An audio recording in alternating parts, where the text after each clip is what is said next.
Rolling, Ruben? Now? Okay. Hello, ladies and gentlemen. Welcome to Opus Vita Talks. I am your host, Isaac Joel, right here in Phoenix, Arizona. And we've been gone for a while, and we're back. We are back, and we have so much to go over with you guys. It's a new age. It's a new world. We live in a totally different society now. There's a glass dome over us as we speak, like The Simpsons. Yes. The aliens have come. Yes. We got guests today. We're gonna go down the line. Rona Revenge. What's up, guys? Ronan Revenge coming to you live straight off the 101, and I have to be honest with you, fellas. I'm feeling pretty good. It's early. It is early. It's a little bit different. We usually do we're these rolling a little bit podcasts different like tonight. Thursday nights, Yeah. like late Thursday night, like 11, like right after we get done like seeing a screening. So we're night owls. You know? We're night Absolutely. crawlers. Yes. We blend more in the night. So the day is just like I had to wake up at 7 a.m. and I literally threw up, man. I was vomiting. There's just something about fresh air that makes me sick. So wait, do you like wake up first and then be like, I gotta throw up, or do you wake up throwing up? I wake up, I go to the restroom, and then I'm like, oh, I don't feel good. Oh, like I'm shit. pregnant. And Shit. then Again. Yes, I like cup the bowl, man. And we got our other guest, Hunter. It's a great introduction right there. Yeah, right. Hunter, we have fun Hunter. around here. Yes, dude. Welcome to the podcast, dude. Glad I'm to be so here. glad you are here. We've talked before. Miles was able to arrange and get you to come here, man. I'm so happy for you to be here. Let the people know who you are. Yeah, please. thanks for having me, guys. I'm really excited to be here, and thanks to Miles who contacted me and reached out to me to be on this thing. Yeah, for anybody who doesn't know, I'm Hunter Getz. I'm a writer-director here in Arizona, local 800, baby. Yeah, man, for the past 3-4 years, I've been just writing, directing, and making several projects that range from music videos to short films to working on features, so just a little bit of everything. Yeah. You go to school for it right now, don't you? Yeah. I'm actually, well, I don't even know what's gonna happen after. all Well, this yeah. shit. Now Yeah, you don't. I don't even know. We'll get to this, that. We'll This get is to my that. this was my last semester, man. So like Yeah. this is like the peak, and I don't even know what the fuck's gonna happen now. So I don't know if I'm gonna go back for another semester or not. Man. But technically, I'm there, man. I'm out. We've had a lot of conversations, you know what I'm saying? And I've always like really thought your perspective was so unique on film, on just so many different angles, Thank you. from like creatively to technically, you know what I'm saying? Like just before, I was just watching you guys go back and forth on this weird glossolalia and hieroglyphics and stuff like that you guys were fucking talking about. It was just so interesting because like I could really see like how vast your knowledge is. You know, Oh, that's thanks, something I've man. always just appreciated. I appreciate you know? it. I really do. Absolutely. I love it, man. I love all of it. It's once you get hooked into one area, it's like you want to look through every other looking glass, really. You know, Yeah. you get interested in, oh, I love the way, how you shoot on cameras, and then the next thing you know, you're like, I want to learn how sound works, and then you just jump into everything, editing, Yeah. grip work, all that, Yeah, there's something about being kind of shitty at things and actually having growth, because that allows you to apply that same knowledge on so many different aspects of your Yeah, life. and I think as a director, Sometimes even beyond art. yeah, and I think as a director and as an artist, you really need to understand your tools before you can even create your vision or your art. Yeah. Because if you just like, I'm a director, I'm a writer, I only write and direct. That's all I want to do, and you don't know how to communicate with your camera team. You don't know how to work with your production designer. You don't know how to set up lights at your grip team. It's like, they're gonna be laughing at you. That's why you have to dabble into everything, so you could just tell your DP, hey, It's I'm perspective. Type of shot. Yeah. This is what I'm going for, story wise and for Mhm. technically wise, and just everything in between, man. Really, Yeah, what I love so much about like the team aspect of working with crews is like really getting like their insight though. Sure. Listening, like I like giving them like, look, this is what I want to do. This is what I'm looking for. What is your take on that? What do you see? What do you think of that? right. What different avenues can you go down with that? I want them to bring something to the table versus Right. like me just telling them. Yes, know, collaboration what I want is you to do. honestly so important. You It know what is, I'm saying? man. It's so important. I mean, don't get me wrong. There are always like sometimes will be people that will fight amongst visions and stuff like that, and fight Oh, their absolutely. views and stuff like that, and believe that they deserve things and stuff. That always happens, but that's why it's so important to have people to legitimately collaborate with, that like legitimately understand you, the things that you like, you as a person as well. You know what I'm saying? Yeah. Collaboration is so important and so underutilized, you know, man, because that's hard to come by now it is. too, because people are fucking weird. Yeah, it is, and I think like as a director and as a filmmaker, sometimes you need to have your boundaries when it comes to expressing creativity and having companionship, and I mean that in a way where it's like, if you're on a set, you don't want to tell the whole crew the purpose of the shot because it then takes away the mystery Into the mic, at man. the end, because I feel like as a crew, if you create something incredible or you make some piece of art that's like amazing and you don't know you're making it, that's the beauty of it, you know. It's kind of, it's except for the director and say the DP and the production designer and the first AD, like other than that, everyone else is pretty much in the dark for the most part. Then it creates this beautiful complex final product, you know. But Well, I mean, obviously yes. you should be collaborative and, you know, express your ideas and be open to ideas, absolutely. especially for your DP, like the guy that's literally Shooting, creating, yes. Closer to framing the your mic. shot. Oh yeah, you're good, but you should literally be working with your DP. The only person I think that's going to be right there creating your image with you is your DP. I mean, Yes. that's the guy that's literally framing, lighting, everything about what you're creating visually on the screen. Yes. But yeah, I Yes. agree. I think you should Very definitely h- collaborate. It's very hard for me to find good DPs, if I'm being honest. There's people that I know that have great cameras, but I don't consider them great DPs at all, in fact. Yeah, in Arizona, it's like I feel like there's so many people out here that have cameras, and that's awesome. It's know- become so accessible. Anybody can grab a camera. Anybody can grab a camera get now, into this, dude. Which is amazing though, because you know, if you think Yeah. about it, it's like some of the best filmmakers, like all they had access to was 8mm back in the day, and they're encouraged. Sometimes you not have even the sound. you have Yeah. the capability to create something. We Like didn't color. have that.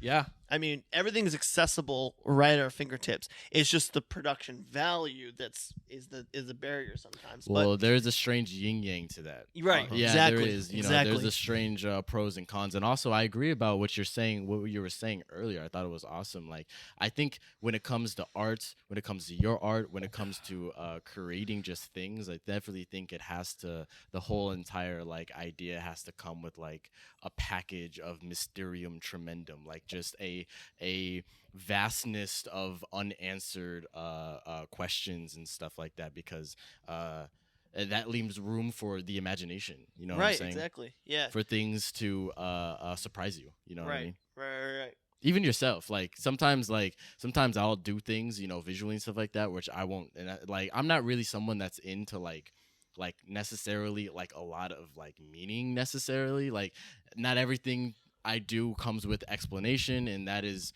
also because it's like purposeful even for me. Sometimes I don't even know explanations, but that to me makes ideas just so complex. You know what I mean? Right. But I Yeah. definitely think there should be a meaning and actual structure to ideas and influence and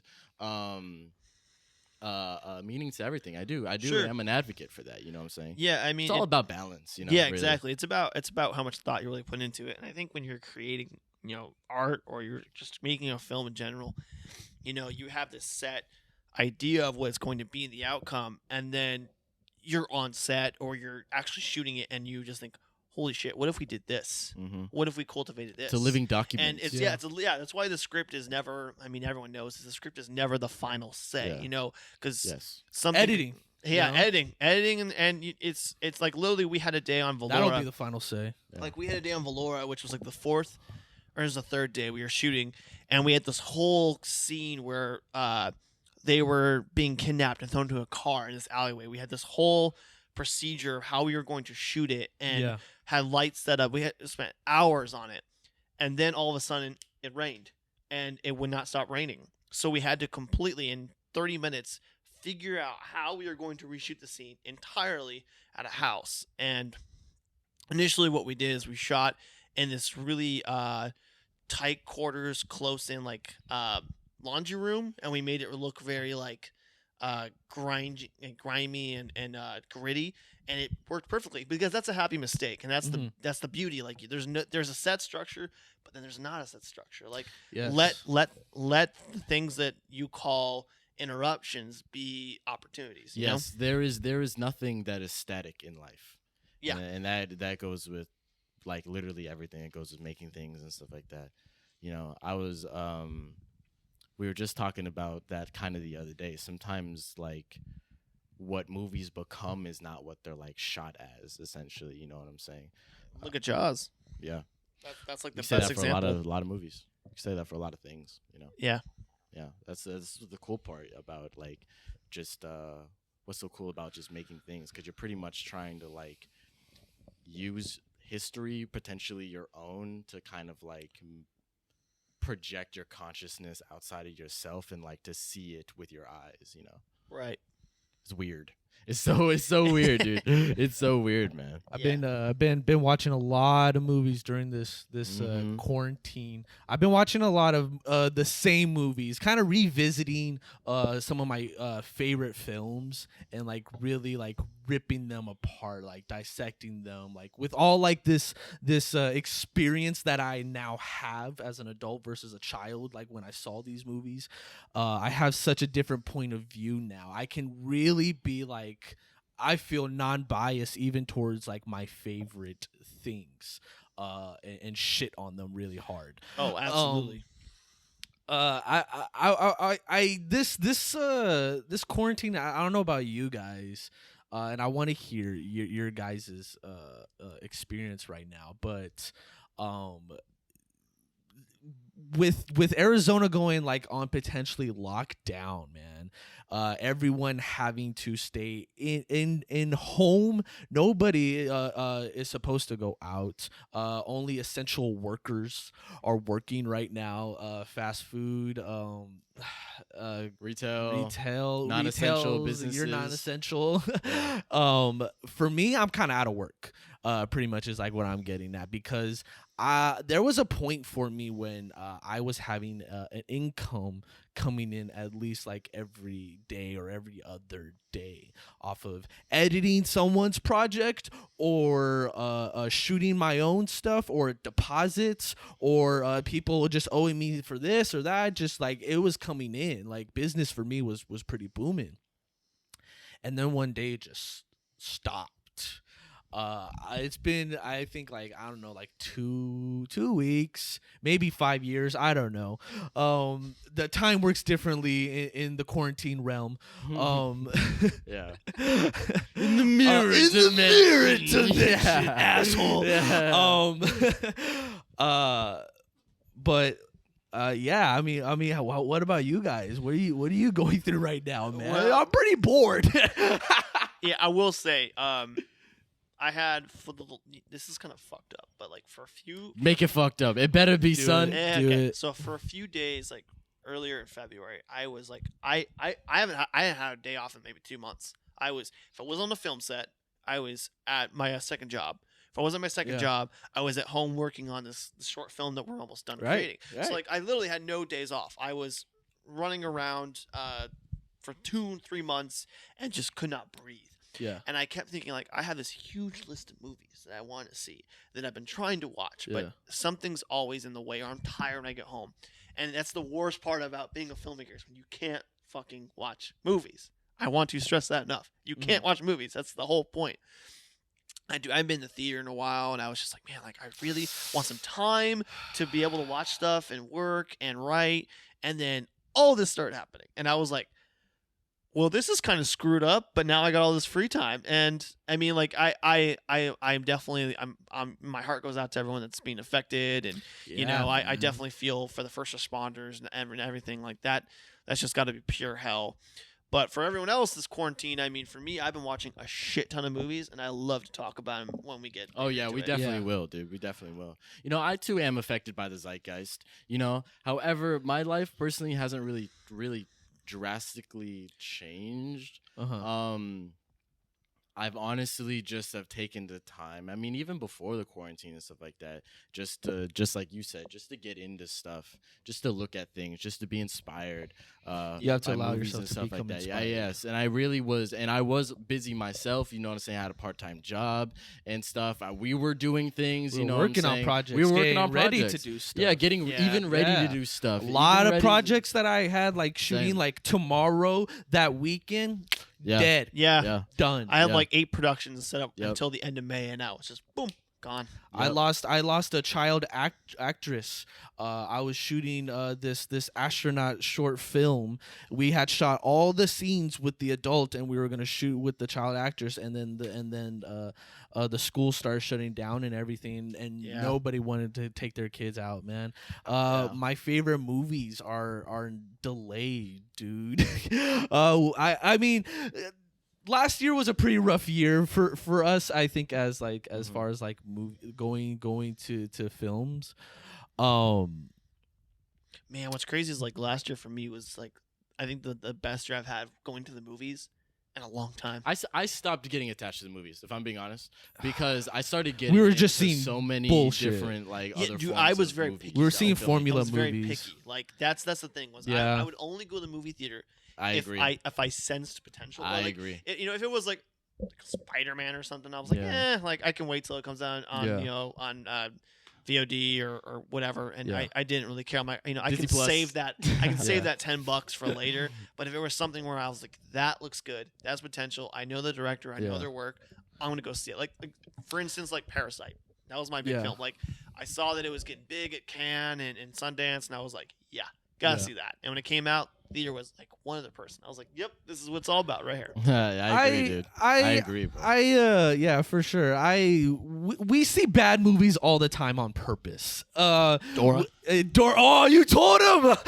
How dare you! You son of a bitch! How dare you! That was our Yeah, secret! yeah. How dare- They're onto us. That was gonna we gotta go to our shit out grave, now, bro. man. They're onto We us saw right now, Sonic, dude. man. Yeah, bro. We've seen a lot- Zombieland we saw 2, Hobbs and man. Shaw. Yeah, Zombieland Oh my 2. god, I'm so sorry for you. I had to see Yeah, Hobbs man. and Shaw. Yeah. Dude, he saw it twice. Yeah. And Dark Phoenix Fuck twice. you, bro. Oh, man. I sure did, man. I'm okay with seeing these because like for me I do like seeing like where these like disasters go wrong as like a director You and a love to watch producer. a burning house. Yeah, crash and burn. man, Yep. it's pretty fun, you know, as a firefighter putting the fire out, you know. Dude, there ain't no but firefighters on those movies, man. It's just the cleanup crew. I want Ruben. Are you on? Hey man. What up, big dog? Our producer Ruben, dude. I want to go over all these films, man, that have been delayed. So, like I said, last year wasn't even an interesting year all that much, and this year was not even going to be all that interesting. Probably. However, the stuff that was like having slight potential was pretty interesting. And dude, we were 1 week away from seeing Quiet Place Part 2. I was was getting so- kind of shaky on it, honestly. I wasn't, man. I thought we were gonna.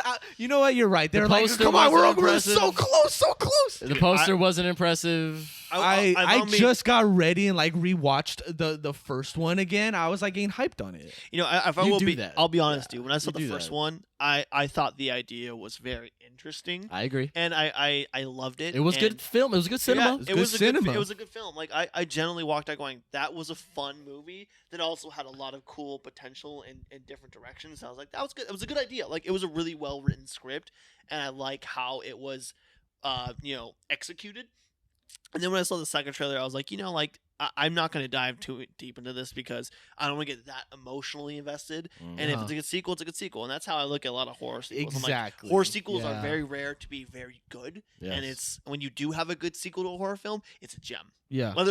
Whether it surpasses the original or not, it's a gem because it pulled something Yeah. off that's hard to do. You took an original concept and you made it a little bit better. or you took expanded, it- expanded. it, Yeah. Yes. That's what I feel about the second Hellraiser. I don't really. I'm not the second Hellraiser isn't that good. I personally like the first one a little bit more, just because Right. like just the how grounded the storyline it was, but.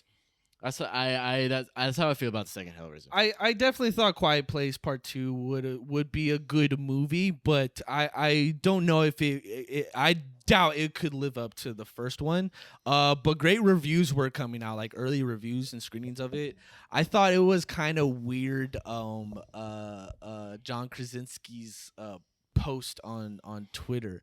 It just sounded so corporate of him. Same with Tom Hanks. The way that they were wording on how they're going to delay dude. it so that everybody could watch it. We want everybody to watch it. No, It's you want called the money. It's called the marketing team says post this. That's why. Because the studios control, not them. Yeah. And the studio says you can say this, you cannot say that. That's generally how it goes. you Yeah. know? Once you're in a studio control, I'm sure his environment. publicist wrote it. And Yeah. it was kind of funny because at the end he signed it with his initials, Hanks? which is John Krasinski, JK. So like everyone was Just confused kidding. if he was just Yeah. kidding, like, oh, the movie's still going? Is he making fun of the virus? I was gonna say Tom. You know? Huh? Yeah. Yeah. Well, Tom Hanks always signs his Hanks. Hanks I've noticed- with an X. With an X. With an X. Yeah. Yeah. I noticed that. It's yeah. like thanks, guys. Yeah. Hanks. Fast and Furious was the big one. That Thank got fucking delayed. God. Oh, yeah. We're not Thank fucking heartbroken God, about that. dude. I have no. John Cena. Dude, the trailer was awesome. They went to space, dude. Just a minute. I have no words. I have no words for this That movie. 4-minute Did you long watch that trailer. trailer, man? I don't. 4 care. minutes. 4 minutes of John Cena and Vin 4 Diesel minutes, in man. tank tops and cross necklaces, jumping off You of saw building a car tops, swing shooting like Spider-Man. guns, man. Yes, dude. Flying cars, Yes, bro. dude. Jets. Hovercrafts. Yeah. Fast and Furious. What dude. does this world come to? Yeah, man. Oh, we spent the day watching Bloodshot. Oh. We were like, look, man. We were like, look, man. Yes. Here's what we can do. Action If film we- the movie. Yeah. We're never going to go to the theaters for this because everything's on shutdown. You We were finish like, it. I'm sure I can find a good copy on here, and I found a great copy, dude. It was good quality. It was. I was like, look, either we get drunk and attempt to watch this now, or we will never watch this. We got pretty tipsy, and oh man, That was dude, fucked up. That was literally like unusable Fast and Furious stock footage because he's wearing like a white tank top like throughout the beginning of He's the a movie. military he just looks man, like and he literally Dominic takes Toretto. off his shit, and he has a clean, crisp, pressed white tank top on, dude. I thought it was the pacifier. Yeah, yeah, I was waiting for the babies to come out. yes. So that's dude. a movie I was excited for. Mulan? No, Antlers. Ah, Guillermo del Toro. Yeah, that was a horror film I was like actually intrigued to see. I was like, huh, that looks interesting. New Mutants. That movie's fucking cursed. that has been delayed Cursed. since 2016. It's not coming out. Just forget about it, guys. It's not coming out. New Mutants was supposed to be an X-Men horror movie, and they shot it so long ago. It's been on the shelf for years. It was supposed to finally come out, and it's never going to. It's not looking like it. Mulan, man. Mulan is delayed until I don't know. Actually, I don't think they a lot of these movies they're not giving the dates because, and I'm pretty sure it's because they are debating whether they want to give these Disney movies a actual release date or just send them to Disney Plus. Black Widow is really being considered to go onto Disney Plus. They can't do that, dude. That okay, amount of loss, okay, bro. Thank you. That's This Disney on is Disney. what scares me, because it's not in an example where a Martin Scorsese makes The Irishman and Netflix pays for it, Yeah. and it's no loss for him. Gives it to a studio, yeah. gives it to a studio. This is Disney on Disney. Yes. They spend millions of dollars Yes. just to The advertising? advertise the catering, the trailers, the actors, the explosions, the set pieces, Yeah, the green Mulan screen, on the backpacks effects, and everything, lunchboxes. man. These are Yep. no cheap low budget movies. Nope. This is It's a Marvel product. Disney. It's a product, man. They spend real bank on this, man. So I don't know how you could possibly see a turn back on No, sending these movies to a live stream, dude. Yeah, what I think they want to accomplish is they offer all those little packages with Disney Plus. So I think because no one's got time for anything right now, we're all stuck home. They think that the membership for Disney Plus is going to explode if they put these on there. And I personally I have no words for Disney. Miles has probably told you I'm not a big Disney advocate. I don't like Disney. So Right they there can with you. kind of they're They're a an company. evil corporation. Yeah, they can take the hit for Yeah. Are you from DreamWorks? Yeah, the mouse. Yeah, Yeah. No Time to Die. I'm not gonna lie. I was very excited to see. Nope. I'm a huge James Bond. No. fan. I am a huge James Bond fan as well, man. Me, Miles, and the guys made like a fan made short yeah. thing to James Bond, dude. I did not like the trailer for No Time to Die. Yeah. I could go on about that. I didn't like how it was edited. I just didn't like how it revealed so much. The thing about James Bond is it's very ambiguous, Right, very right. mysterious. You Right, know? yeah, and- you show a couple frames, you don't tell too much of the story, and then plus I don't really like the whole James Bond retired for love Yeah, story. That's still- not James Bond Yeah, at all. I to think me. Sam Mendes has helmed them so And yes, you're right. brilliantly. Like he has. he has taken a huge action series and has helmed it with such grace. Like Skyfall was great. Skyfall was man. amazing. It was great. But still, to this day, my favorite of the new age, Daniel Craig, is by far Casino Royale. Absolutely, Like the best of all. absolutely, dude. No the way doubt. it I like starts Quantum in of black and Solace. white. Quantum of Solace is good. What the hell? Fuck you. Everyone hates Quantum of I Solace. saw that in theaters and I actually really liked it. I love the Really? poster for Quantum of Solace. What the oil company? Yeah. The evil oil I don't company. know. I like Quantum of Solace. Look, if I'm being honest, I'm more of an OG fan of the James Bond. You know, we're talking like License to Kill, Pierce Brosnan Octopussy. type Ooh, shit. yeah. Thank you, dude. Yep. So that Octopussy. I like that. I mean, I like Daniel Craig as James Bond, Oh, yeah. but I feel like we've just come to a point now, and I think this goes for cinema in general, where we just haven't established what cinema is really for. That's why Right. we're like, that's why we're kind of like, these movies they're products. They are not good. You I know will what say mean? with James Bond, I mean, as far as a product goes, there's not a lot you can really sell with 007 in terms of like merchandise outside of the Yeah. movie, which I think is nice. I mean, yeah, you might find a T-shirt or like something little something here. on Redbubble. Yeah, like Redbubble. Yeah. Yeah, exactly. Yeah. And Yeah, it's not like Mulan where you see it on Yeah. lunchboxes and you see it on fucking Backpacks and shit. Backpacks and shit. Yeah, Water it's, just- bottles. it's a good Hollywood series. Yeah, they're great. They're great action entertainment, and Yeah. that's all I can ask for them to be. Right. I heard it, and take this with a grain of salt. But there was a rumor going around saying that they were doing like early screenings for No Time to Die, and people were saying that Daniel Craig just gets like shit on the entire movie because it's this new age of women who can be 007 agents, and they are better than men, and Ex-women. the equality ex-women factor. I don't know how true this is. However, what I saw from the trailer and what I've seen from like these posters, all the women have posters. Everybody got a poster for this movie. Every character for some reason. But I kind of do see that being the case, and I'm very scared that I have to wait, 8 months to see this movie, and then We're gonna forget about it. we're going to forget about it, man. It was cutting so close, and then they're gonna have to remarket it. They're not marketing it now. There's no point.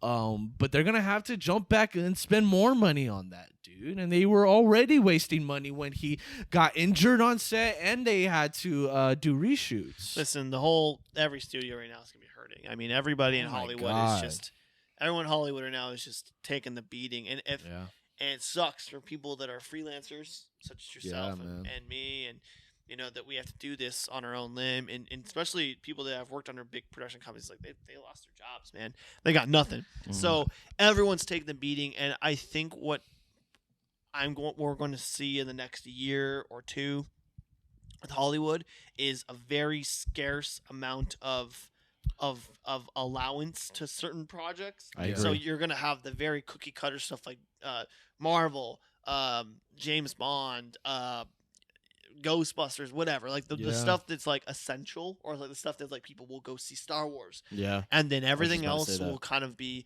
very scarce. You know, Yeah. you won't see many Portrait of a Lady on Fires, or you won't see that many Parasites. You'll just Lighthouses. see lighthouses. Like those are gonna be very hard to come back because the indie studios are gonna take the biggest hit. The guys that aren't A24. And they were, big oh studios. my God, don't get us started on A24, man. They were producing the best stuff that They we've are. seen. Like, When we talk this about past couple years, quality man. versus quantity, yes. Them and Neon. Yeah. Them and Neon, I've noticed. Neon's really, really, really catching Uh-huh. up. You know, Portrait of a Lady on Fire, Parasite, Destroyer, their films are great. But yeah, I think with A24 though, they're smart because Their selection. their selection. Yeah, their selection. They don't make all these films every year. They're very precise in the way they select the director, writer, project, so forth. But it's also that they know how to keep in touch with young people, which is the hardest thing to do in the industry. Mm-hmm. You know, for some reason Hollywood believes that like The Rock and Kevin Hart are like the essential to making a movie. They like, succeed. will save us from salvation. Yeah, you know, Jungle Cruise. throw The Rock with no shirt on, yelling "family," and boom, we got a movie. That's Brother. literally- That's Yeah. literally Yeah. like that's how I feel like they He's like operate. eyebrow. And with the indie companies, it's like they just know how to market and speak on social media to our generation, and that's what makes us so like attracted to their films because they're different. And they yes, allow star- creatives to literally be creatives. Yeah, they give you I've heard from every Green writer Knights? director I've listened to. Yeah, I was just about to say Green Knight, man. Yeah, I was dude. excited have for you what seen that was. Have you First seen that? Cow? Oh my God, Ruben, when are we gonna go Snooze see fest. First Cow? Okay, snooze. Hold fest. up. I can argue that because Kelly Reichardt, her directing is incredible. What the fuck? You're gonna defend No, First no, Cow?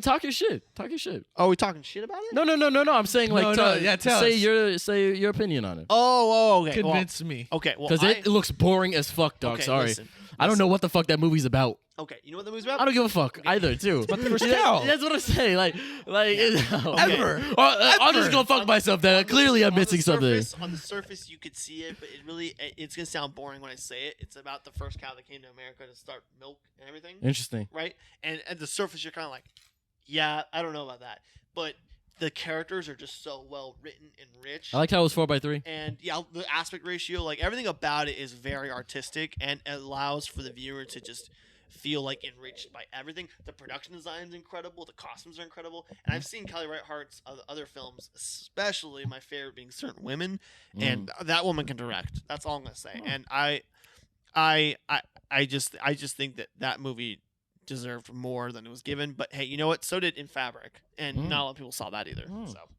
what can I say? I like how you're ready to defend your points, though. If I'm I being was honest. really excited for Peter Rabbit 2, The Oh, yeah, Runaway same. with Oh, James How Corden. do we go from Same. How do we go from First Cow to Peter Rabbit? Like what? I thought it was the same thing. Oh, I thought we were talking about Call of the Wild. Oh, yeah. Sorry. I missed the memo. Yeah. Oh man. Yeah, man. So many TV shows are on halt right now. Dude, Batman Handmaid's stopped production. Indefinitely. And What the fuck? they went from 2 weeks It to was holding on. indefinitely. It was holding Yeah. on. I wasn't counting my breath for those 2 weeks. Yeah, I was holding on. was a real Mulan shame, was man. Black Widows, who was also hanging in there too. They were really trying to like not say anything about it. They were really trying to get it open.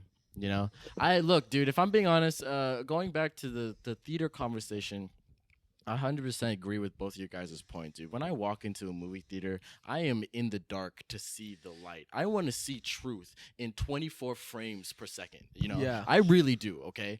However, like I said, I think we which is strange because of all of our history with filmmaking, dude. We just have not established what movies are for. I mean, whether they're just money or whether they're actually used for inspiration. Stuff like that. I think the answer to your question really lies within the 60s and 70s. Truly, I understand you because I've definitely been going into a lot of older cinema. Sometimes where the stuff is even originated from. Dude. Yeah, I've got I into a mean- completely different genre of movies. I think that I'm going to speak on two aspects here. One, Go for it. that when I go in the movie theater, it's like an adrenaline rush. No matter what I'm seeing, no matter if it's shitty, if it's great, if it's brilliant, if it's okay, I always love walking in a movie theater. Like something about it is like walking into a different realm. Like Yes. you're literally going into a place where someone cultivated and was nurturing something to deliver to you on the screen, and like the service of having popcorn and just the smell of popcorn. I walk in, it's just like that was my whole childhood. It's an experience. It's an experience, and it's a delightful experience. And not gonna lie, I would, spend money in my pocket right now to go see some shitty film in a theater because I miss going to the theater right now with everything with the quarantine. Mm. Now, on the other aspect to what you're talking about, like why do we have cinema? I think, like I said, I think the truth lies in those two eras, because that's where filmmakers had a lot of area to experiment. I mean, like, look at the French New Wave, right? It's the whole era of French filmmakers going, fuck the rules, we're going to experiment, we're going to try different things, we're going to like just see what we can do with a camera and cutting. Like, there's more than what we can do than just shoot and create a story. Mhm. And I mean, like, Breathless being the biggest example, they just jump cut and everyone was like, whoa, we just went from his apartment to like them in the car to them walking to the street. Like, there's just no like continuity there. It's because they were experimenting, and the 60s and 70s were brilliant for that. And You're right. everyone's so honed in on American filmmakers, Scorsese, De Niro, not Quentin De Niro, Quentin Tarantino, De Palma. They're all great filmmakers. They really are. They're brilliant minds. But you have to explore foreign cinema because foreign cinema is a different language within its own, visually and verbally. They perceive the world differently. Absolutely. Dude. Like, yes. I agree. Like, if you watch the early German expressionist films like Cabinet Dr. Caligari, it's like, dude, they were playing with something we had not even been able to like touch until maybe the 70s. Like, And that was the first movie to actually teach me that was the original Suspiria, because that was Absolutely. so different, because they took horror to the level of that it had to be an assault on the senses, essentially. Yeah. You know what I'm saying? That was something that was so awesome, even in the remake, dude. Look, oh my god, it's like favorite movies of all fucking time. The but- remake was so incredible. Incredible, man. dude. And look, I 100% agree with you in those older forms of cinema. And I've honestly been so impressed, even before back. We're talking about stuff Sure. from the 20s, stuff from the Sure. 30s, dude. Yeah. When they literally didn't even have Invisible they Man. barely had the technology. because I think by Dude. the 80s we really had. I mean, the 80s, like, there's great films you can find in the 80s too. I mean, there's great films. Oh you can yeah, find dude, every From generation. Beyond, bro, Yeah. Reanimator. Yeah, absolutely. I mean, Go on. The Thing. Yeah, come on. The Fly. Yeah, bro. I think by the 80s though we had such a structure that we're like, this is how movies are gonna go. This is how movies are is going it? to be. And by the 90s we had all those huge blockbusters. Huge. Predator? Same part Ryan, Jurassic Park, you name it. Schindler's List. We were getting more money. We were yeah, getting more we're getting money more for money these budgets. because they're for tracking these up, extras. and you now have people that To you build have a these worlds. household name like Spielberg, because Yeah. by the 90s it was 20 years of we know this person. Mm. So, but back in the 50s and 60s and 70s, like, you had people that just could pick up a camera and just said, I'm going to make something. I don't know what I'm going to make, but I'm going to make. Like, David Lynch is a great example. Absolutely. He went and rented a 16mm camera and did a sculpting and shot sculpting. And he was like, I couldn't afford it, but I did it. And then someone saw it and said, I want to finance your next project. Mhm. It's finding, what you could do with the camera and just experimenting. And I think that's something that we need to, establish more as directors. Experimenting, yes, dude. Yeah. Challenging ourselves, doing things that are like outside our comfort Sure. zone. Yeah, I mean, we that's really the- have to challenge it within ourselves, to find who it is that we're supposed to be in this art. Yeah, I think that's the beauty of filmmaking, because I've always looked at it as a balance of time and art. Like, Huh. you have time that's based off finances, but then you have a Yeah. fine balance of art, and what could you do, and that's the challenge. The real challenge for the real people that have talent is like, how can you make something in a limited amount of time that's creative and be able to experiment within Yeah. those little gaps of time and Yes. still make Yes. your day or your shot or so forth. Yeah, you it's know? literally where consciousness meets processing, essentially, dude. Yep. Yeah, and I think like on my last film I worked on with you guys, like Mhm. I took a simple idea, but what I tried to do was put the camera in static places, and instead of, because all other projects I like to have the camera move. I think the camera moving in every shot, just something about the way it flows keeps the audience moving. Interesting. But this film, I I was like like, I handheld. want to keep the audience locked down, stuck in one place. They cannot move, and when the shit hits the fan, literally, visually on the screen, all the shots are static, not moving Mm. whatsoever, and you're stuck. You cannot Mm. move, and it's the idea I think was such a simple idea, but to keep the camera stuck made the audience suffer, and I think that's one thing I learned out of that making that whole film was just keep your audience in one place and make them suffer, because that's the best way to keep them on the edge of their seat. Yeah, you also get that with a lot of that's what I love about one takes, one takes that are Absolutely. sometimes like minute and a half, you know what I'm saying? Sometimes could even be of dialogue, dude. That's what I love They about feel real. Nosferatu, dude.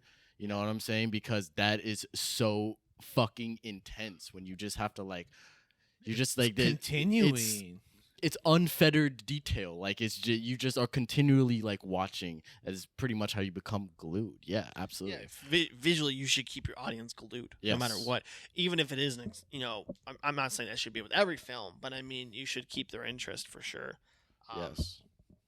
And that's one thing that I've learned, that my filmmaking has become, from these intense shots where we have the camera just always circling the action, to I'm trying to see what I can do with only 3 setups and how much I can take out of those 3 setups, Mhm. to not only in the edit but when we're shooting, to keep the actors right at their cues, because if the camera is only in 3 places but you're moving it and you're keeping it at one place, that makes them feel like, okay, this is who I'm speaking to, or to the audience, it involves going to a new level that I think is challenging for me, and I love that. Like taking only 3 setups and a minimum amount of shots is how well can I tell a story, and a minimum amount of coverage, and that's just a challenge to Absolutely. me. And I love that. Absolutely. I love just piggybacking off of that. What I love doing through camera work is what I've been starting to learn and kind of feel is I can understand the character and how they are feeling, is like how I determine how I'm going to shoot this, Yeah. whether I want it to be very static as like on a tripod still, or static as just like very stable but panning, or I feel how intense this is for them right now. I feel how nervous they are. Maybe I decide to go handheld and Yeah. kind of like work with them, and then you kind of go from a Dutch angle sideways, man.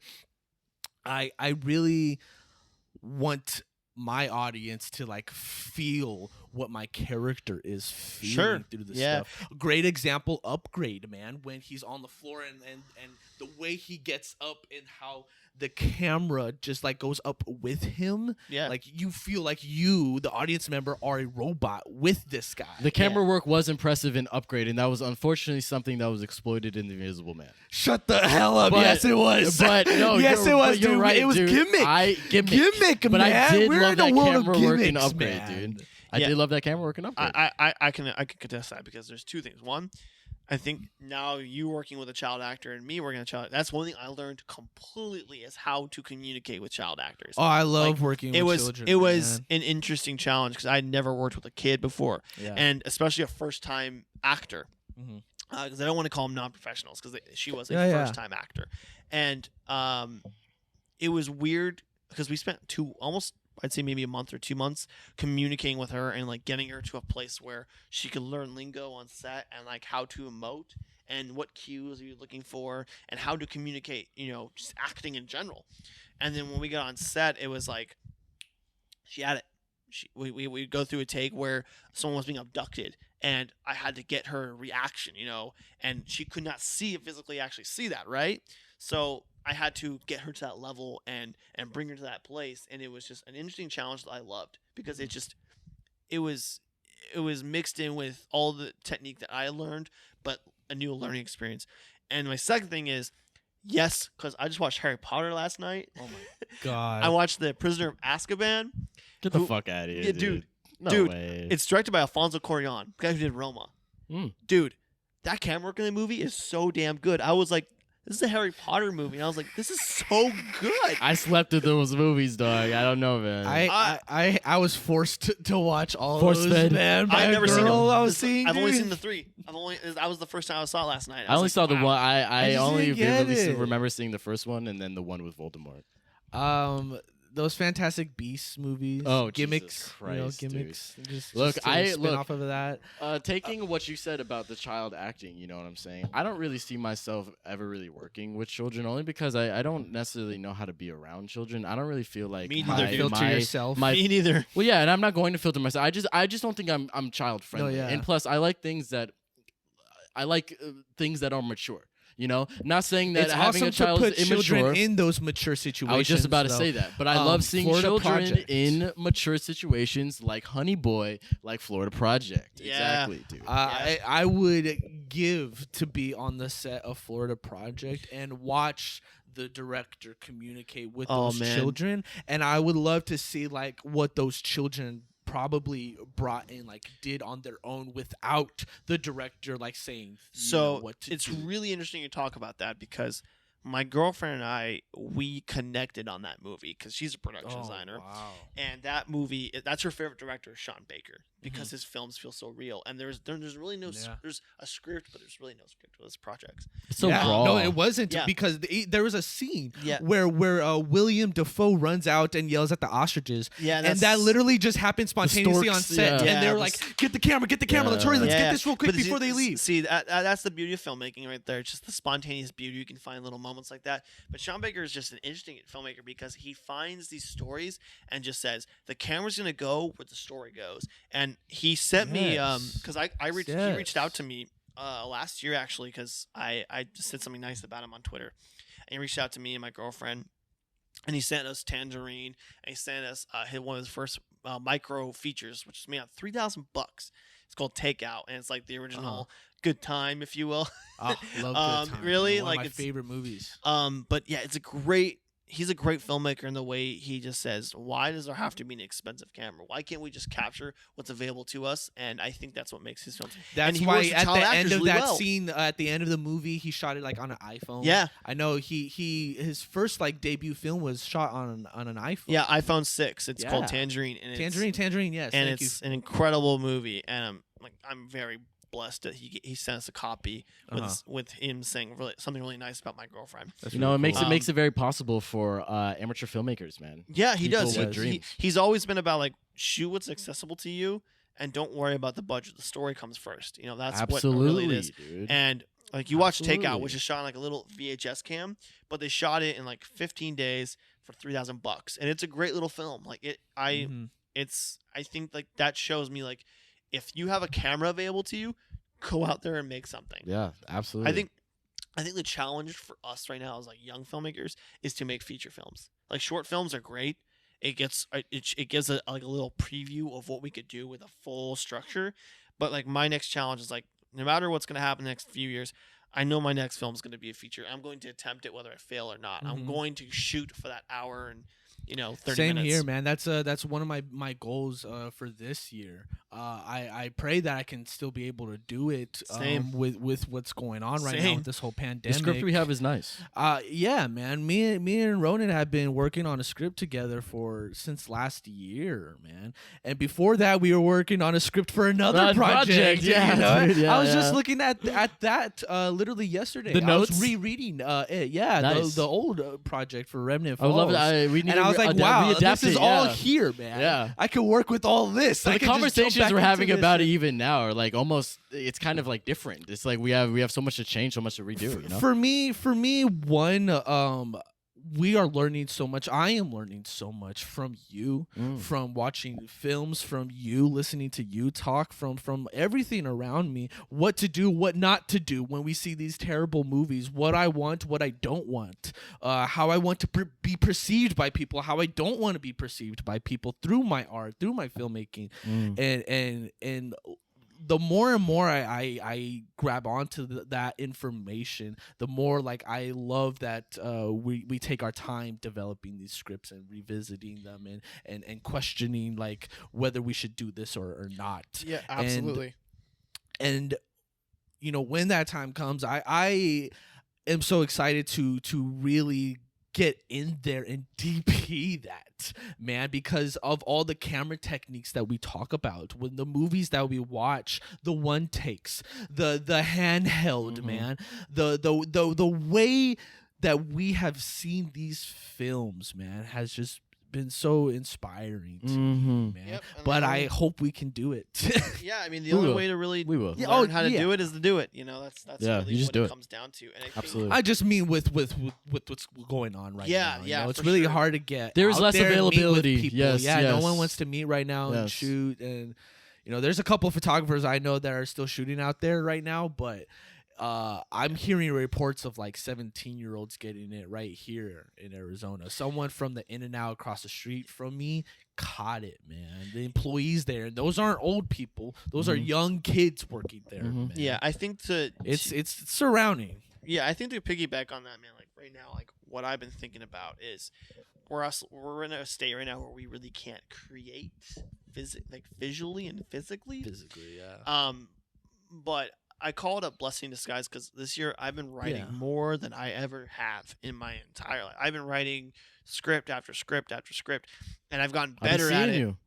Dude, Yeah. I love the script that you showed Yeah, me, dude. man. And what's crazy about that is you saw a very early draft, and like it was like the first or second draft, I think.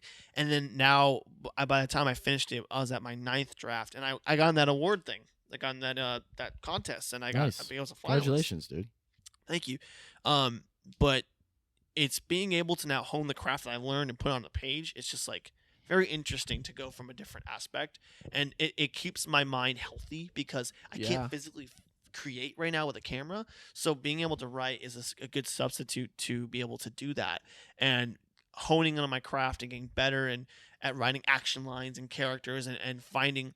And I have a great instructor who just gives me great advice, like, you know, what do I want to be seeing here? What do I want to see there? Why is that character doing this? Just he questions everything, and I love that because it challenges my writing.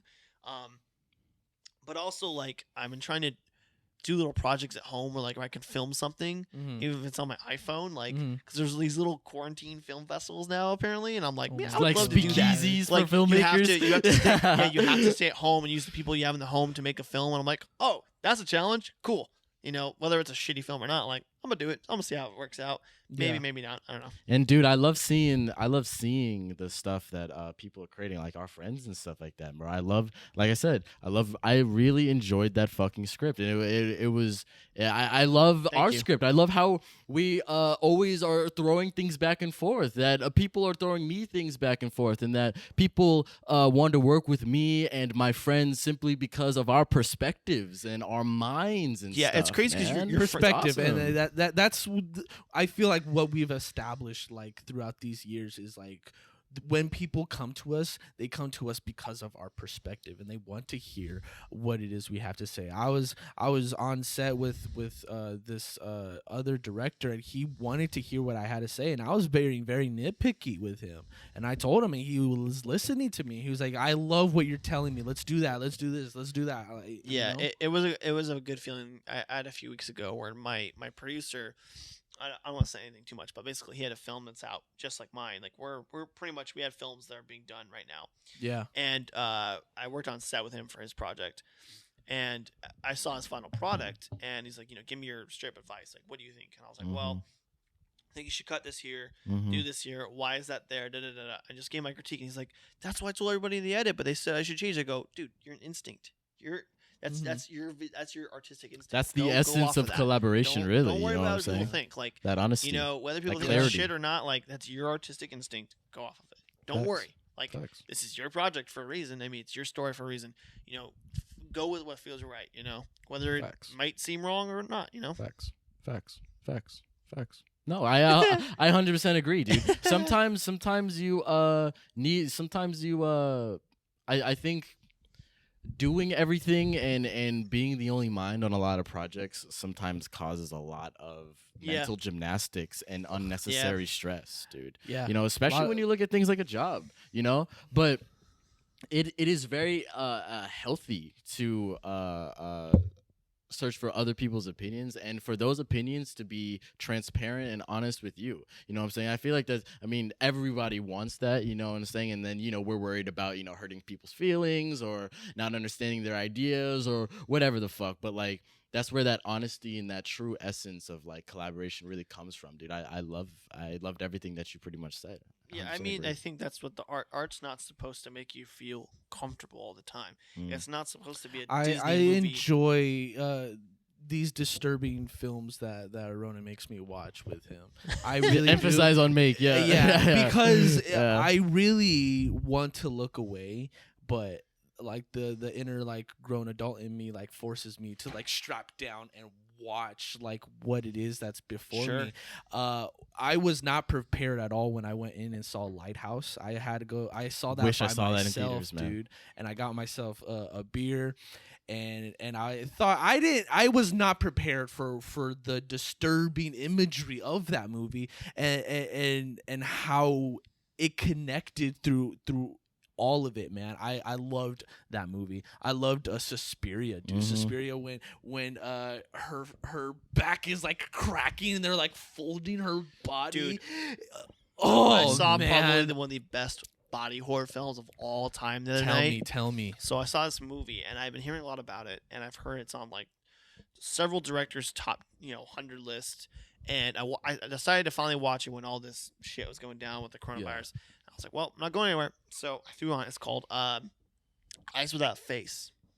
I feel like I've heard of this. And it's about this. I don't want to go too deep into because I don't want to give away too much for the viewers, but pretty much it's about this guy that his daughter gets fucked up in a car accident, and he tries to find people with a good face to sew onto hers. And Mhm. yeah, and it's made in the 60s, dude. It's a French film, and it's way ahead of its. Prosthetics? Are we Yeah. talking? Are we talking? Yeah. Yeah. Oh yeah, it's very Mm. early practical effects, but it is fantastic. And I'm like, I can see why it's on everyone's list and why a lot of people haven't heard of it. And it's a great body horror film for Uh-huh. black and white, especially in the 60s. So That's one of my favorite things, dude. I talk about this movie all the time, but it's one of my favorite things I love about the first fucking Hellraiser, dude, is all the practical effects, dude. I When knew he we were has getting no into this. I fucking knew it. skin, I knew it. bro. And when he's like, his mistress just brings home like people so that he can just get new skin, bro. Like, that movie was the first movie to tell me that if you have a credit for the practical effects, dude, they're always going to be good. If they Yeah. are enough to that they will actually credit you in the beginning, Yeah. it will right always be away. good. They want people to know. Yeah. Yeah. No, you're right. absolutely agree. I love the Beyond. I love the body horror from Beyond. I thought Oh I my thought there were a goodness. lot of imagery where that was like literally disturbing, bro. You know what I'm saying? Yeah. Every journey begins in the mind, dude. A fantastic trailer, bro. How it just fucking starts. But I have you ever seen a movie called Videodrome?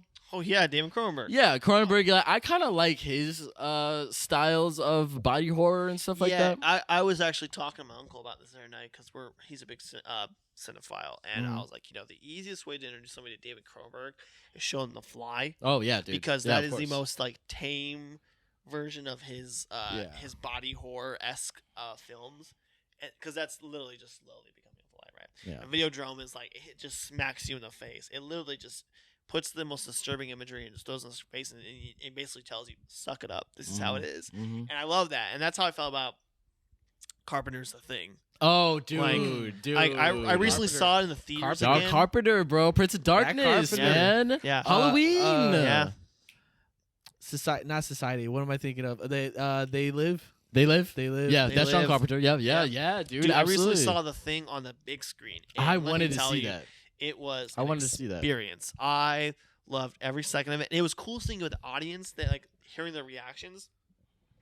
and there's people in the theater that haven't seen it before. Mhm. So like seeing their reactions is priceless. Mhm. Mhm. One of my favorite alien movies, dude. Honestly, I'm such a Sure. slut for intergalactic aliens and fucking invaders from another galaxy and stuff like that. Didn't I'm care so much into for the that. remake. Yeah, we're I gonna talk about the was remake. okay. I think it had its moments. Some of the CGI was okay. I also did like Mary Elizabeth Winstead. She's was in Scott Pilgrim. I enjoyed it. She wasn't good in Birds of Prey, but She got yeah, we're not gonna talk about that. Yeah, Birds of Prey, Yeah, man. but dude, I love this thing, dude. But and honestly, bro, now that you're here, we have to talk about American Werewolf in London. I'm so glad that you finally saw it, bro. Yeah, man. So the first day I had 2 days off, like the week right before the coronavirus hit. So Yeah, I said, before the Fire Nation Yeah, attacked. before the Fire Nation water. fire, fire, American Peace. Werewolf. Yeah. It all started. Yeah. Yeah, no, I had 2 days off, and I was like, listen, all I'm gonna do that first day off is watch movies and not do anything else because I Mhm. had that day in forever. So I was like, I have 3 films I want to watch. So I watched American Werewolf first, and then I watched 8.5 and Dazed and Confused after. But American Werewolf first. Such a weird trope of 3 films I watched that day. Yeah, totally opposites. But yeah, I love it, totally though. opposite. I No, love it. no genre, no. It's no, an yeah, interesting no entree game. choice, you know. Yeah, Your yeah, appetizer, yeah. your lunch, your dinner, you know. Yeah, and then Dumb and Dumber. Yeah, yeah, yeah. Oh, And then, but dude, dude- where's my car? Yeah, Yeah, right. yeah. But that movie surprised me with actually how funny it was. Yeah. I didn't expect it to be so funny. Yeah. I was like, at first I was like, what tone are we going Yeah. for here? That's And what then I I like just about finally gave Society. up and said, this is a comedy horror. And the practical effects are incredible. And what's funny is I learned before I even saw the movie, the whole transformation scene where he's like sitting in the room. Legendary. Took 3 days to shoot that. And I'm Wow, like, I didn't know that. I watching it, I was like, that's insane. Like it's so impressive for that time frame. What they could do with latex and prosthetics and everything, like just looks incredible. And yeah, like you got this little bit of cheesy moments, but it's supposed You to be can that, see the cheeky- artificiality. Yeah, Yeah, yeah. sometimes. Yes, yeah, yes. you can see the little bit of I personally cheekiness in like it. but it was great, man. I had a lot of fun with it, and it's definitely one of my favorite like body horror films now for sure. Like, I personally like kind of those glimpses of artificiality because I feel like we try to like really minimize that when we talk about CGI and stuff like that. We try to make things look so real, but sometimes not everything has to, I feel. And the fact that it doesn't can actually kind of carry this horrific cadence, and I even feel. with Sorry, just to piggyback Yeah. off of that, Nosferatu. Yes. The beauty of watching him like walk through those mountains and up, like the background did look fake. Fake. How real and good it looked fake, but he's actually on these locations versus like the Waterfalls Dracula and shit, yes. movie with Gary Oldman where they Coppola. build all those amazing sets. But Nosferatu, man, sorry. No, dude, go. great. Just um say it. the way that the Dracula just creeps in the corner, man, and just slowly eases in on his prey, doesn't do anything, doesn't touch him, but just invades his personal space. The intensity in that, was And I love so- how Count Dracula in Nosferatu is just a subplot. You know what I'm saying? Yes. Like it's even a subplot in the actual world because everyone thinks it's a fucking plague and people are just fucking dropping dead and stuff like that. But no, Yeah. it's actually a Carpathian ghoul fucking Living running among around us at night, it's killing us. sucking blood, dude. Yeah, exactly. Like that was something that was so interesting about also watching Coppola's Dracula because all the money went to Gary Oldman, dude. You know what I'm saying? all And those costumes for him. Yes, yeah, dude. You know, all it was those so wigs. focused on Count Dracula being a character. You know what I'm I saying? totally forgot about Coppola's Dracula. Oh, dude. Oh man! silent when he grabs hitter. Keanu Reeves and puts him in. Yeah, a silent the dude, carriage. the opening, man. The first 5 minutes. Yeah, the battle. man. The battle. Oh my god, dude, when the blood comes out of the cross and stuff like that, and he drinks it in that goblet, dude. Such a perfect Dracula movie. It pays like real good homage to everything that is Everything. Dracula. You know, a movie I just everything. watched. I just recently? really love Nosferatu for like its simplicity, dude. Minimalism. The minimalism of dialogue, it's just action, body language, him invading his space when they have dinner the first night and they both just stand up and Yeah. he He's, like, walks in the with corner. him all the Yeah. way down to the next Yeah. room. Yeah. One take, handheld, man. The Yes. camera movement in that was Yes, so. dude. God. Yes. What were you just about to say? Well, you're good. You know what I saw the other night for the first time? Was Fucking Dracula. geeking out. Dracula 2000. Christopher Lee. No. Dracula 2000. Are you talking about the one with the fist? that fist? Yep. That came 2000. Like No. 2000, Dracula like Untold. 10. That's no, Dracula no, no, Untold. Dracula 2000. It's with what's his name? God. Oh my God, it's gonna kill me. He plays Dracula, and it's such a cheesy. Really? Yeah, it's. I personally, dude, Dracula has always been my favorite interpretation of the vampire. Hey, So- you know they're doing a Dracula reboot. I don't wanna talk After about the it. success With- of hold on, Invisible hold on, Man, hold on. With- they're with- doing a real. hold I don't on, want to talk hold about on, it. hold on. I don't want to talk Wait, about wait, wait, wait, wait. But with the director Destroyer, Karen Kusama, Yes. her work is so good in horror that I feel like whatever happens, whether the script is good or bad, which that I should be saying that. If the script is decent, she'll make that decent script into an amazing film. I'm Like, just nervous because it's a modern day version of Dracula. Like if he was around today, Yeah. the business meetings he would be conducting yeah, today. same with the Invisible you know, Man. Yeah, Technology. the technology. You know, all that. Well, Dracula I has don't always want been my it. favorite I don't want it. interpretation of the vampire because there's just so many different forms of Dracula, and I think like Dracula is like the perfect like It's like kind when of Jason goes to equilibrium. Broadway. It's like the Yeah, perfect Jason goes equilibrium space. before from like the Jason goes to actual Manhattan. horror Jason X. aspect of a vampire, and then like the pretty boy of a vampire. That's something that Coppola's Dracula does well. Mhm. That is something Twilight and stuff like that misses. That's something Lost Boys does really well. I personally love 1931's Dracula with Bela Lugosi. I'm not the biggest fan of Christopher Lee's Dracula, but Dracula AD and the Satanic Rites of Dracula are actually the only two Dracula movies I actually like from Christopher Lee. But yeah, I don't know about that whole MonsterVerse thing, dude. It's like they're trying. It's a revival tactic. It's Yes. the same thing they're doing with Godzilla and King Kong. You know, it's that Godzilla it's that, 2 was one of the most disappointing movies. I It's don't like even want- I Oh my Jurassic Park God, 2, we dude. saw that Talk about it? together. Yeah. You know why I dude. don't want to talk about it is because I just bought the Criterion Godzilla collection, Ugh. which is the Showa era films. And Don't from even talk to me 55 about it, to dude. 70. Don't even talk to me about it. Great movies. I don't even want to see the new one. Don't The care to first see one it. only had 8 minutes of Godzilla. Godzilla. And Yes. look, I bought it because look, Gareth Edwards, I think, does that well because he pays off. If you've ever seen Monsters, You're right. Right, you're right. But You're- that second one did not make it no, worth it. They- Killing it's a Bryan no. Cranston right away did not make it worth it. Listen, that first one was a nice experimental take on Godzilla. It wasn't okay with was. the It first one. was, From dude. what I I've enjoyed the heard, beginning of like the atomic bomb is coming and they had to shut That's- down the whole facility. That's how I felt about the new King Kong movie. Uh-huh.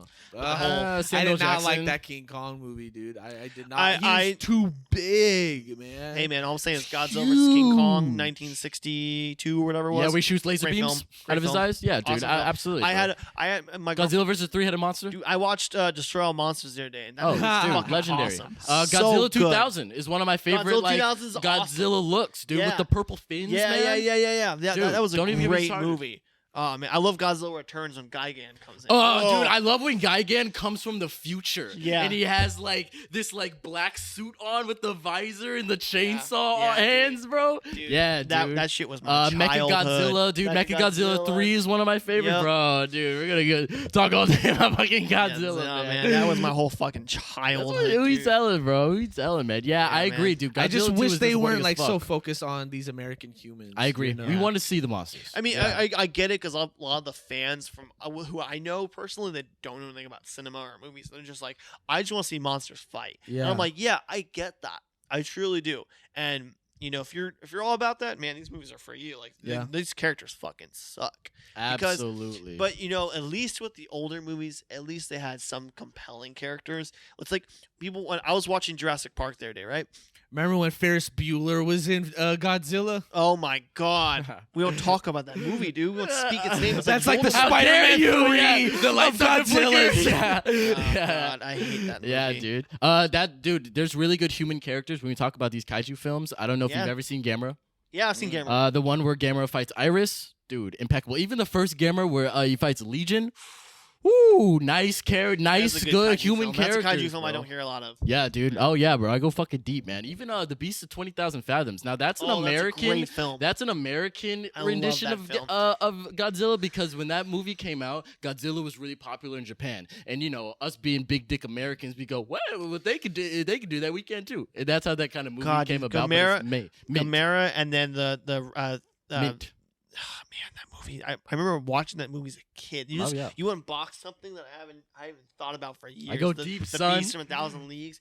Dude, Oh, that yeah, movie dude. scared the shit out of me. when I was a 20,000 kid. Leagues Under the Sea. There's You two versions, one with the giant squid and one without. Always watch the one with the giant squid. You know, a bro. movie I saw that that I always keep thinking about is did you ever see when you were a kid oh my god, Eight-Legged Freaks? Oh, dude. Jeff Goldblum. Yeah, so like Jeff Goldblum. Giant spiders. Yeah, man. yeah. My Yes, dude. buddy's mom worked on that movie. And I always like ask him like, I gotta talk to your mom because I want to talk about that movie. Yeah. I want to talk about. Put your mom on the I phone. want to talk about. I I want want to speak to your mom. I want to talk about how What's your mom doing spider tonight? threw up on that lady's face. That's what I want to talk about. Yes. Yeah, but seriously, that movie the mall. that movie also scared the fuck out of me. Yeah. Like you can go to Malik- you actually Malik go to the hates that mall. movie. You can go to the mall where it's shot here in Arizona, which is crazy. But yeah, that movie scared the shit out of me as a kid. I'm still fucking afraid of spiders in that movie. Yeah, dude. That movie fucked me up. Malik fucking hates that movie, dude. Dude, So afraid the of spiders. trapdoor spiders, fuck that. How they jump on people and Yeah, stuff, the dude. jumping But the thing spiders, is that like oh. what's so weird and tantalizing about Eight-Legged Freaks is because they're not giant fucking city-sized spiders. They're like small. They're like maybe Yeah. this big. You know what the I'm only, saying? The only big one in that movie is like the tarantula. Yeah. Speaking of giant insects and stuff like that, a scene that always disturbed me was Peter Jackson's King Kong. When they were in the trenches, Yeah. that movie fucked that scene. the fucked mute me up. how it there's Oh, no it's such music. shit. Yeah, dude, that guy Andy gets Serkis was eaten a by great worms. guy. Yeah. No. Oh, dude, that scene. Dude, that scene terrifying. Was it that Fucked just me called up. Kong, or was it King No, Kong? King Kong. It was King Kong. Dude, It was Mint. Peter Jackson. Mint, Yeah. mint, bro. When King Kong's fighting those fucking T-Rexes, He brought the technology from Lord of the Rings right over right there, into man. it, right into it, bro. They were It was able to big. build that world. I remember that Jack movie. Black. I remember that movie man. so vividly. Better than fucking Jumanji. Yes. Absolutely. Agreed. Absolutely. Absolutely. But honestly, I know we've been talking about a lot of stuff, dude. The last thing I'm going to say on American Werewolf in London, because I'm really glad you saw that, dude. Yeah, of That's one course. of my dad's all-time favorite fucking movies, dude. I love that movie because you don't like see the werewolf. Like when they're first getting like attacked and they're walking in the woods and they're like, Yeah. oh my god, it like looks like a dog. You know what I'm saying? Yeah. Like they were almost like describing the creature, but you don't like see it, dude. When that guy gets attacked in the fucking subway, and that one of my favorite that's the- shots, yeah, with dude, trailing on through the top of hallway. the elevator, and you see the werewolf walk in, bro, or when the Oh werewolf my God. comes out and it's walking in the streets of London, and people are getting into fucking car accidents and getting ran over by buses.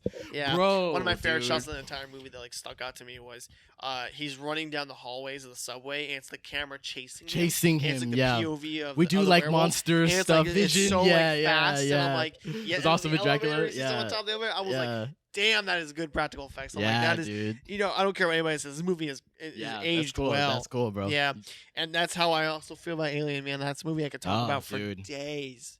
I could go on about. Yeah, dude.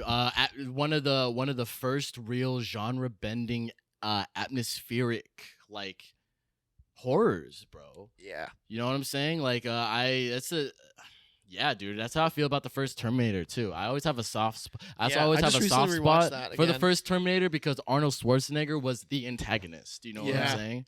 Yeah. Yeah, just recently rewatched that the other day because I'm showing my girlfriend all these movies from the 80s that I grew up with, like with Schwarzenegger, like just specifically those movies. I mean, like Terminator, Predator, Commando, all those good ones.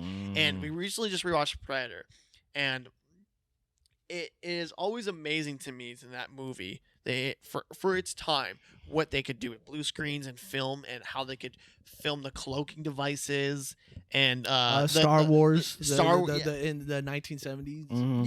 Yeah. I mean, like, it's amazing to me what you can do with a group of professional people that are artists and know what to do. It's just, I think so much has been said about Star Wars. I mean, that movie is like, here 'cause Echelon. people- Yeah. movies like everyone knows Star Wars, Yeah.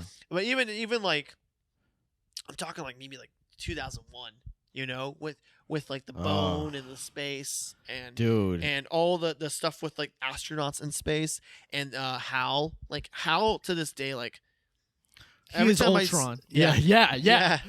Every time I rewatch that movie, I always think about how did they do the scene with him running through the spaceship, where he's running up the spaceship, like the whole Apparently that's actually a rig. rotating Yeah, set. dude. Yeah, and like the whole anti-gravity was just walking upside down. It's like, I know how they did it, but how did they do it? Yeah. It's like, Dude, we can talk all fucking day about Kubrick. Dude, one of my favorite all-time scenes, dude, in 2001 Space Odyssey is when the astronauts first find the monolith, bro. oh my God. And it's just like that like horror vibrato. Yeah, dude, while they touch the start monolith. freaking out. Dude, So I got a cool story fucking for that movie. terrifying, So man. Eyes Wide Shut, dude. One of my favorite film. movies of all time, bro. Kubrick? No. Hold on. Doctor Strangelove. You ever see that? yeah.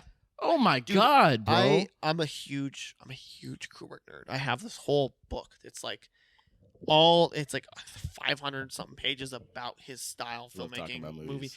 And I'm like so fucking obsessed with his style that I bought this collector's like set. It's like it's like 5,000 made. And it's just this whole like antique box, and it comes out with a portrait of him and a painting and like every movie he has. And that was really that was the clicking point for me when I was just getting out of high school, that films could be entertaining and art. My first introduction to cinema was, funny enough, oh my gosh, Django Unchained, which is a great movie too, by the way. So much better than Roots. Yeah. You want to watch a Kunta Kinte with fucking guns? Watch Django Unchained, dude. Oh, yeah. What Quentin Tarantino did for black people? Are you fucking kidding me? Goes unsaid. We don't give that man that credit. Honestly, and I'm coming from a fellow African American dude. I was just watching Harlem Nights, which was a literal black exploitation. You know what I'm saying, dude, bro? Chef, baby. Yeah, baby. yeah, dude. But Chef. no, yeah, I agree. Django Yeah. Unchained, that's interesting. man. Dolomite, yeah. But yeah, dude, it's crazy because, I watched 2001, and I'm gonna say a short story so we can keep going on. But Oh, yeah. I just graduated high school. I didn't know anything about movies. I was trying to figure out what I was gonna do, and I got my wisdom teeth taken out. And so I go home, drugged out of my mind. I'm like going in and out. Off that And for some goofy reason, gas. the goofy yeah, gas. yeah. And I'm like, I'm gonna watch something to like just get me, to pass the time. And I saw 2001 on Netflix, and I went, I guess I've seen stuff about this movie. I don't know what it really is, but I'll watch it. And being drugged out of my mind and watching 2001, I was terrified. That music for the first 2 minutes was nothing but just black. Scares the shit out of me, but it's so brilliantly done because it exposes the human outlook on in space. There's just in the black, there's all these wonders, and your mind wanders trying to think what is out there, what's going to happen. It's mesmerizing and it's beautiful, but man, seeing that on Painkillers was not a And good idea. equally horrifying. For the first time too. You know, like I being on LSD watching 2001. Yeah, but I Yeah. had the privilege of seeing it on 70 millimeter 2 years ago on a real 70 millimeter projector. And the first time I watched 2001, I actually didn't like it. I was actually kind of young, and I wanted to see it's aliens a very complex and movie to boom, understand. boom, boom, boom, you know what I'm saying? Exactly. Yeah. When But I got older, It I could be very appreciated it so boring much more. for young. Absolutely, Yeah, it's long, dude. But it's a beautiful, beautiful movie. piece That of cinema. Stargate scene alone is like 11 minutes. Yeah, and being drugged in your mind, that was not a fun scene to All watch. those I'm gonna tell you. colors. I You're was like, wait, is the DVD broken? Yeah. I was like, wait, this Mom, isn't a did I DVD. overtake the medication? Did I overtake the medication? Jesus. Yeah, right. Yeah, right. Oh, he's becoming old. yeah, Man. yeah, right. Yeah. I, It becomes a baby that's floating in space, some type of star child. Yeah. Yo, yeah. that's me. Yeah. yeah. Great Yeah, Yo, man. Hunter. Yeah, dude. Yeah. This quarantine's got me so like desperate to find movies and to try and entertain myself, Dude. man. I found myself alone one night and I had nothing to do. I was by myself and I was like, you know what? If I don't do this now, I never will. And then I turned on Cats. Listen. I'm waiting for the butthole cut, bro. Listen, Release. I challenged myself, and I do this often with some movies. I did this with Green Lantern recently. I was like, look, no. I'm going to see. I'm going to see how long I can watch this movie before I'm like, Parallax? yeah, I'm gone. I don't want to continue. I know what's coming. Sinestro? I'm okay. Green Lantern, I made it like 7 minutes in. I got really bored after all that exposition, all that setup, and the movie then started. I was like, oh, the hell with this, man. Too much. My favorite thing. Cats, I went about like a solid 20 minutes in. You poor soul. No dialogue, all singing. All the way through, no one's actually like conversing with each other. So like, It's I'm not trying like a to figure Sweeney out Todd like or Phantom of the Opera, something like that. No, because Sweeney Todd is like telling you what's happening, the plot and everything, and you understand that. But this is like just them singing about being jellicle cats and being a cat. Rebel Wilson looks just like Garfield. Oh, Like, if we wanted to do the live action Garfield and we couldn't get Bobby over here, we got her, man. We got Rebel Wilson. God, they're man. eating like cockroach human, like they're cockroaches, but like with deep fake human faces on them. So they look like humans. The CGI just doesn't look finished. I just want to know who at Universal said okay to this. I don't, dude. They had to re-release this to the theaters because the CGI wasn't done, and Yeah, there they was had a like cut in the theater human was hands. human hands, You yeah. could see hands. Yeah. Their faces are human faces. Their teeth are human teeth. Not even fangs, whiskers. Like Oh, yeah, it looks they're going really so for that half-assed. play, man. You know, and it Versus look, if you went prosthetics, you would have got more cats. Ninja Turtles. But I Release the mean, butthole cut. Look, dude, it takes, yeah, release the I've butthole never, cut. I honestly can say that I've never legitimately walked out of a movie theater, dude. But we came damn near close in Sonic, bro. Yeah, yeah. Ruben literally stood up. And I was like, holy shit, is he about to leave right now? I thought you were gonna leave Terminator, man. Oh, I was close. I was close, dude. I was hanging on. we almost bro. got kicked out for I Dora. saw that twice, dude. Oh yeah, we almost got kicked out for Dora. I haven't seen it. I want to see it. That's what I was talking about earlier. I was very picky with my movie selection, and I didn't want to see movies I knew they were going to disappoint me, facts. and that was one of them. I told Miles like early on, like he asked me early on in the year, like what movies you want to see, and he threw some movies out to me, and I went, nope, because I don't trust it. I'm gonna wait to see the public's reaction or fans' reaction before I see it. Because if a fan You can't says, Sometimes you can't trust even trust these them. reviews. Yeah, Yeah, it's we don't hard to. trust these Yeah. anymore. We went into Invisible Man hearing great things, and we're completely disappointed. Yeah, with what we that got. wasn't the first, and that definitely wasn't the last Yeah. either. Oh, dude. Yeah, you know. I don't know, man. I just think like some movies you got to know your intuition and go, yeah, that's. Well, that's no. also I because don't like we're disappoint not we're myself. there's no deception anymore. Yeah. Things that are literally in the trailer is exactly like it in the movies. Yep. Dude. That's what I appreciated about Marvel is because the Endgame and Infinity War trailers where they like They only showed the Dude, first 20 minutes so- for Endgame. so- Nolan does his trailers well, man. Okay, He so- doesn't scenes, tell you Nolan too, anything. yeah. I am man. friends with the guy that made all the trailers up until Black Panther. Like he made like Black Really? Panther is the last trailer he made for him. He left Marvel. He's done. Civil War was a great trailer, man. Huh? Civil He War, did. Civil yeah. War, the second trailer when they show Spider-Man at the end, Yeah. lost my fucking mind, dude. Yeah. I mean, missed opportunity. Morbius. he's a good trailer writer. I'll tell you that much. He knows what Yeah, he's doing. yeah, they should have got him for that. Yeah, Yeah. Well, he left, man. They fucked him over. Really? Yeah. Really? Disney. What happened? Dude, Who left? I don't want to say too The much editor. because I don't want to like start. Wait, rumors for what? Or, The guy that did all these Marvel Yeah, my- trailers. my- Oh, sorry. I thought we were I know talking the about guy movies. that made the trailers for Marvel. Yeah, I for a heard that. while. I heard all that. Yeah, I Yeah, think yeah. he was one of the guys. I don't want to say he was the guy. Yeah, he was no. one of them. He was part of the And, the dude, studio. The I've team, heard this yeah. from multiple people, not just him, but Disney, just treats people shitty, and that's enough for me to go, yeah. And my coworker actually found out, which is so weird, because she worked on the props department for Thor, the first Thor, First Thor. with Natalie Portman and Great, yeah. great props. Yeah, Destroyer. great set She- designs. They yeah. really went all out for the first She- Thor. she After just- that, they went CGI. They Yeah, fuck she all told that me noise. she told me so many stories on that set, and I was like, man, like Really?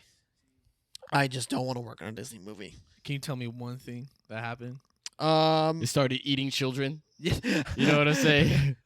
Started well, doing They started sacrifices feeding to the children elder to the gods. writers. Yeah, yeah. so they yeah. can pump out these character Yeah, yeah, arcs. Well, apparently Chris Hemsworth went really off because he was sitting in a truck the car that they were shooting in. Mhm. And he just sat in there for like an hour before Mhm. things were going off, and he was just super pissed.